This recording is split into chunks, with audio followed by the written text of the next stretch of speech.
Welcome back to another episode of UFC Underworld Fight Club. Thanks for joining me. Today we'll be having a little discussion about Jon Jones and Tom Aspinall facing off at some sort of UFC meet and greet for fans. Let's be honest, Jon Jones is getting kind of fucking annoying.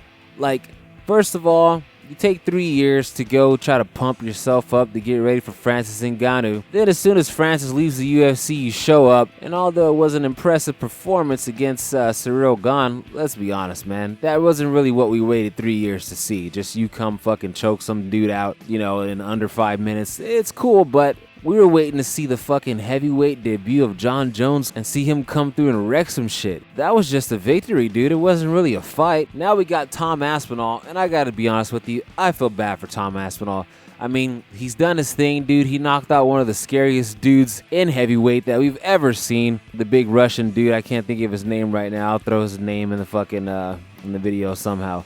But yeah, dude, he knocked that dude out in less than 5 minutes. If you ask me, that was a more impressive performance from Tom Aspinall than what we saw Jon Jones show us in his fight against Ciryl Gane. And the dude is just taking his time. I mean, when you think about it, Jon Jones has had 2 fights in like the last fucking 4 years. I mean, when is enough with the waiting? And I understand he's got an injury in his shoulder, but honestly, that seems like it was a very long time ago. And what I've been seeing from Jon Jones is, despite the shoulder injury, he's been out having fun, dude. Same old Jon Jones shit, partying, getting drunk, fucking flying all across the world to do these fucking meet and greets.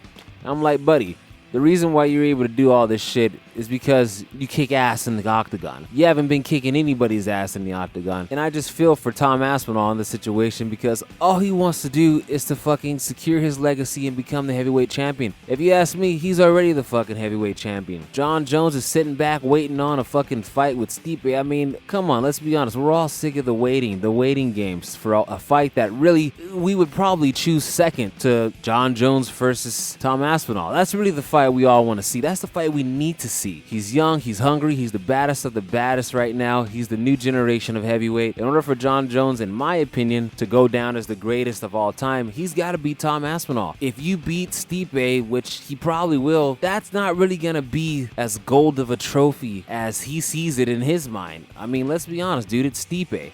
You came back to fight Francis. Francis kicked Stipe's ass in under 2 rounds, so for you to come behind Francis and do that, I mean, it's not satisfying, dude. We need you to either beat Francis, which can't happen, that'll never happen, and we all know why, or we need you to beat Tom Aspinall. And you gotta fight Tom Aspinall. This whole Stipe thing, let's be honest, Stipe's a firefighter, dude. He's not in a rush to get back into the cage. I mean, Stipe took a year off after the Francis Ngannou loss. He wasn't eager to get back into the cage then. He's definitely not eager to get back into the cage now. But it seems like every time it's about to happen, bam, Jon's shoulder gets hurt. Bam, Stipe's got a personal issue he's dealing with.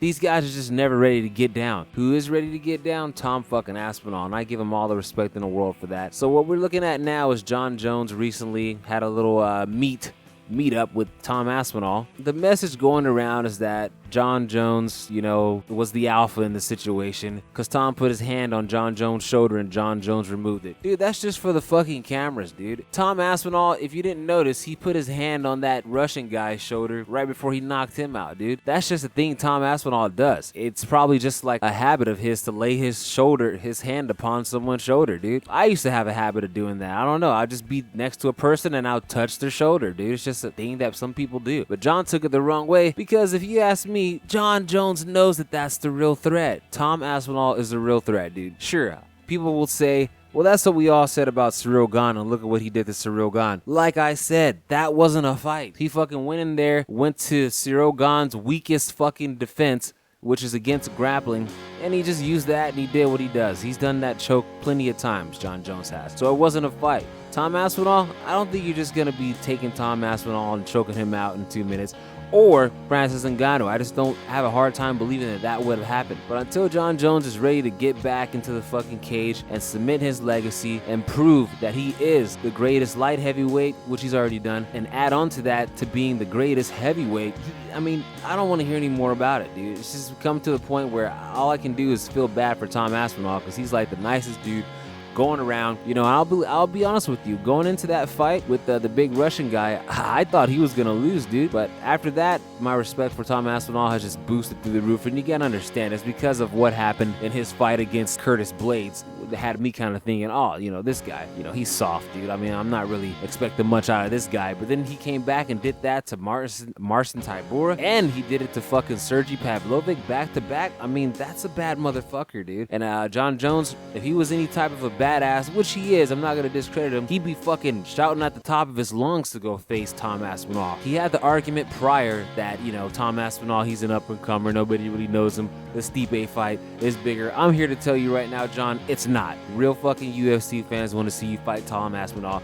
Put the fucking bottle down and get your ass back in the cage and show us who the fuck you are, dude. Because let's not forget, when John Jones was at home on the couch watching Francis Ngannou fight Cyril Gane, the light bulb went off in his head then. He saw how Francis manhandled Cyril on the ground and instantly thought, oh, that's money in the bank. I'll just go do the same fucking thing, cash in and get a quick, easy check. He wasn't in a rush to come back and fight Francis. And let's also not forget his last fight before that, before he took this long 3-year hiatus. Dude, he did not look good in that Dominique Reyes fight. We all know he lost the fucking fight. So to come back and just go after Cyril, who you already pretty much know you can beat. I mean, you never know you can beat a guy until you're in there with him. But the plan was executed, worked out fucking perfectly. He was able to take Cyril down and get the choke. Now, dude, you're waiting on the Stipe fight, which nobody really needs to see. I mean, we already have seen. You're going after Stipe when the person that you had your fucking greatest rivalry with, Daniel Cormier, he beat Stipe once. So for you to go behind Daniel Cormier and beat Stipe, and then Francis Ngannou, they both beat Stipe already, you beat him. You're just another guy to beat Stipe at this point. Who's beating Tom Aspinall? No one. I don't know his record right off the top of my head, but the loss that he has to Curtis Blades was obviously just a fluke. It's kind of like Sean O'Malley and Cheeto Vera. We saw that happen with Sean O'Malley in their first fight. He got his nerve kicked. He couldn't continue. But then when you see what Sean O'Malley did to Cheeto Vera in this last fight last weekend, yeah, he's totally redeemed. The first fight was a fluke without a question. For John Jones to come back and take out the new breed of heavyweight, the young, hungry lion, dude, Tom Aspinall, he's undefeated, bro. That would be much more respectable than to just come through and beat Stipe. I mean, we've already seen Stipe be beat. So that's all I got for you today. Thanks for listening, dude. Tune in for more UFC Underworld Fight Club. I'm going to be telling you all the stuff nobody wants to and keeping it 100% factual, dude. So that's my opinion on the matter. John Jones needs to shut up, stop getting drunk, heckling comedians. He needs to get back in the cage and show us what's up. Until then, I don't want to hear about any more John Jones news. When it comes to tackling rugby players in Australia, he's got no problem doing that. Or when it comes to kicking fans in the fucking legs at the meet and greets, he has no problem doing that. But when it comes to just speaking Tom Aspinall's name, he won't do it. Stipe hasn't said a fucking word since we last saw him at the John Jones and Cyril Gane fight. I really think this guy could care less. Dana White, I know you want to make the Stipe and Jones fight because you think it's a legacy fight and that it needs to happen. It doesn't. The fight that needs to happen is John Jones versus Tom Aspinall.